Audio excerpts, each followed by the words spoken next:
ಇವರೆನ್ನದೇ ಎಲ್ಲ ಗೌರವಾನ್ವಿತ ಗಣ್ಯಮಾನ್ಯರೇ, ಅತಿಥಿ ಅಭ್ಯಾಗತರೇ, ಈ ಸಂಸ್ಥೆಯಲ್ಲಿರ್ತಕ್ಕಂಥ ಎಲ್ಲ ಆತ್ಮೀಯ ಶಿಕ್ಷಕ ವೃಂದದವರೇ, ಗುರುಮಾತೆಯರೇ ಮತ್ತು ವಿದ್ಯಾರ್ಥಿನಿಯರೇ ಸಲ್ಲಿಸಲಿಕ್ಕೆ ಬಯಸ್ತಾ ಇದ್ದಾರೆ.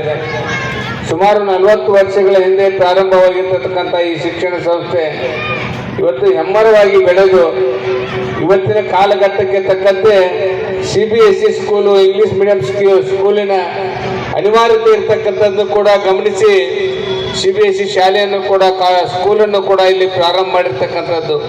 ಹಾಗೆ PU ಕಾಲೇಜನ್ನು ಪ್ರಾರಂಭ ಮಾಡಿರ್ತಕ್ಕಂಥ ನಿಮ್ಮೆಲ್ಲರ ಪ್ರಯತ್ನವನ್ನು ಕೂಡ ಇಲ್ಲಿ ಗಮನಿಸಿದರೆ ನಿಮ್ಗೆ ಎಷ್ಟು ಅಭಿನಂದನೆ ಸಲ್ಲಿಸಿದ್ರು ಕೂಡ ಕಡಿಮೆ ಅನ್ನುವಂಥ ಮಾತನ್ನು ಈ ಸಂದರ್ಭದಲ್ಲಿ ಹೇಳಿಕೆ ಬಯಸ್ತಾ ಇದ್ದೇನೆ.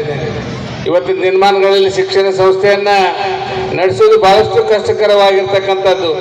ಮುಂಚೆ ಎಲ್ಲ ಏನಾಗ್ತಿದ್ದು ಅಂತಂದ್ರೆ ಏಡೆಡ್ ಆಗ್ತಿದ್ದು, ಅನುದಾನಕ್ಕೆ ಒಳಪಡ್ತಾ ಇದ್ದು, ಸರ್ಕಾರ ಸ್ವಾಮಿತ್ವದಲ್ಲಿ ಶಾಲೆಗಳನ್ನು ನಡೆಸ್ತಕ್ಕಂಥದ್ದು ಆಗಿತ್ತು. ಕಳೆದ 35 ವರ್ಷಗಳಿಂದ ಇವತ್ತು ಯಾವ ಶಿಕ್ಷಣ ಸಂಸ್ಥೆಗೂ ಕೂಡ ಇವತ್ತು ಅನುದಾನದೇ ಇರದೇ ಇರತಕ್ಕಂಥ ಪರಿಸ್ಥಿತಿಯಲ್ಲಿ ಶಿಕ್ಷಣ ಸಂಸ್ಥೆಯನ್ನ ಕಟ್ಟಿ ಬೆಳೆಸ್ತಕ್ಕಂಥ ಕೆಲಸ ಈ ಶಿಕ್ಷಣ ಸಂಸ್ಥೆಯವರು ಮಾಡಿದಾರಲ್ಲ, ಹಾಗಾಗಿ ನಾನು ಅವರಿಗೆ ಅಭಿನಂದನೆಯನ್ನು ಸಲ್ಲಿಸಲಿಕ್ಕೆ ಇವತ್ತು ನಾನು ಬಯಸ್ತಾ ಇದ್ದೇನೆ.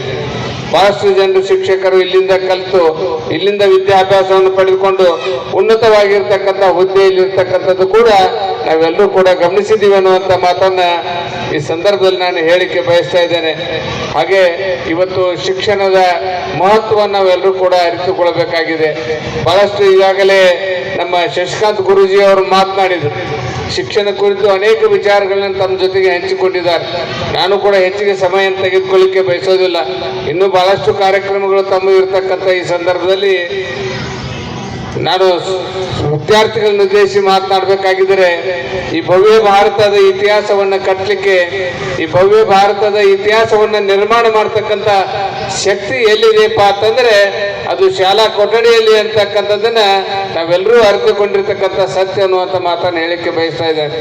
ಒಂದ್ ಕಡೆ APJ ಅಬ್ದುಲ್ ಕಲಾಂ ರವರು ಹೇಳ್ತಾರೆ, ಈ ಭಾರತ ದೇಶದ ಮುಂದಿನ ಭವಿಷ್ಯವನ್ನು ನಿರ್ಮಾಣ ಮಾಡ್ತಕ್ಕಂಥವ್ರು ಮಕ್ಕಳು ಅಂತಕ್ಕಂಥದ್ದು.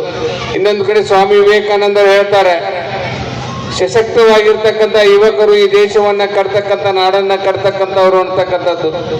ಇನ್ನೊಂದು ಕಡೆ ಡಾಕ್ಟರ್ ಸರ್ ಎಂ ರಾಧಾಕೃಷ್ಣನ್ರವರು ಕೂಡ ಹೇಳ್ತಾರೆ, ಡಾಕ್ಟರ್ ರಾಧಾಕೃಷ್ಣನ್ರವರು, ಶಾಲಾ ಕೊಠಡಿಯಲ್ಲಿರ್ತಕ್ಕಂಥ ಮಕ್ಕಳು ಈ ಭವ್ಯ ಭಾರತದ ಮುಂದಿನ ಪ್ರಜೆಗಳು ಅಂತಕ್ಕಂಥ ಮಾತನ್ನ ನಾವೆಲ್ಲರೂ ಕೂಡ ಗಮನಿಸಿದಾಗ ಅಂತಕ್ಕಂಥ ನಿಟ್ಟಿನಲ್ಲಿ ಯಾರು ಯೋಚನೆ ಮಾಡ್ತಾ ಇಲ್ಲ. ಈಗ ನಮ್ಮೆಲ್ಲರ ದೃಷ್ಟಿಯಲ್ಲಿ ಹೋಗ್ಬೇಕಂದ್ರೆ ಶಿಕ್ಷಣ ಜೊತೆಗೆ ಮಕ್ಕಳ ಸರ್ವಾಂಗೀಣ ಅಭಿವೃದ್ಧಿ ಆಗ್ಬೇಕು. ಮಕ್ಕಳ ಸರ್ವಾಂಗೀಣ ಅಭಿವೃದ್ಧಿ ಅಂತಂದ್ರೆ ದೈಹಿಕವಾಗಿ, ಮಾನಸಿಕವಾಗಿ ಸಾಮರ್ಥ್ಯವನ್ನು ಬೆಳೆಸಿಕೊಳ್ತಕ್ಕಂಥ ಶಿಕ್ಷಣದ ವ್ಯವಸ್ಥೆ ನಮಗೆ ಬೇಕಾಗಿದೆ.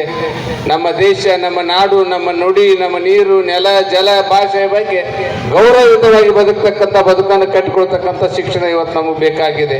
ಅಂಥ ಮೌಲ್ಯಗಳು ಕೂಡ ಇವತ್ತು ಶಿಕ್ಷಣದ ಪಠ್ಯಕ್ರಮಗಳಲ್ಲಿ, ಶಿಕ್ಷಣದ ಸಿಲೆಬಸ್ನಲ್ಲಿ ಇವತ್ತು ಬರಬೇಕಾದ ಅನಿವಾರ್ಯತೆ ನಮ್ಮೆಲ್ಲರ ಮುಂದಿದೆ. ಈಗಾಗಲೇ ಗುರೂಜಿ ಅವರು ಹೇಳಿದ, ಸಂಗೊಳ್ಳಿ ರಾಯಣ್ಣ, ಕಿತ್ತೂರು ರಾಣಿ ಚೆನ್ನಮ್ಮ, ಡಾಕ್ಟರ್ BR ಅಂಬೇಡ್ಕರ್ ಅವರನ್ನು ನಾವು ಆದರ್ಶವಾಗಿ ಇಟ್ಟುಕೊಳ್ಬೇಕು. ಅಂತ ಮಕ್ಕಳು ತಾವು ತಯಾರಾಗಬೇಕು ಅಂತಕ್ಕಂಥದ್ದನ್ನು ಯಾಕೆ ಹೇಳಿದ್ರಂದ್ರೆ, ಶಿಕ್ಷಣದಲ್ಲಿ ಮೌಲ್ಯಗಳು ಬೇಕು, ಶಿಕ್ಷಣದಲ್ಲಿ ಸಂಸ್ಕಾರಗಳು ಬೇಕು, ಶಿಕ್ಷಣದಲ್ಲಿ ಆದರ್ಶ ವ್ಯಕ್ತಿಗಳ ಬದುಕಿನ ಸಾರವನ್ನು ನಾವು ತಿಳಿದುಕೊಂಡು ನಾವು ಅವರಂತೆ ಆಗ್ಲಿಕ್ಕೆ ಪ್ರಯತ್ನವನ್ನು ಮಾಡಬೇಕು ಅಂತಕ್ಕಂಥ ನಿಟ್ಟಿನಲ್ಲಿ ಇವತ್ತು ಎಲ್ಲವನ್ನ ಹೇಳ್ತಕ್ಕಂಥ ಶಿಕ್ಷಣದ ಪಾಠ ಪ್ರವಚನಗಳ ಮುಖಾಂತರ ಇವತ್ತು ಶಾಲೆಯಲ್ಲಿ ಬೇಕಾಗಿದೆ.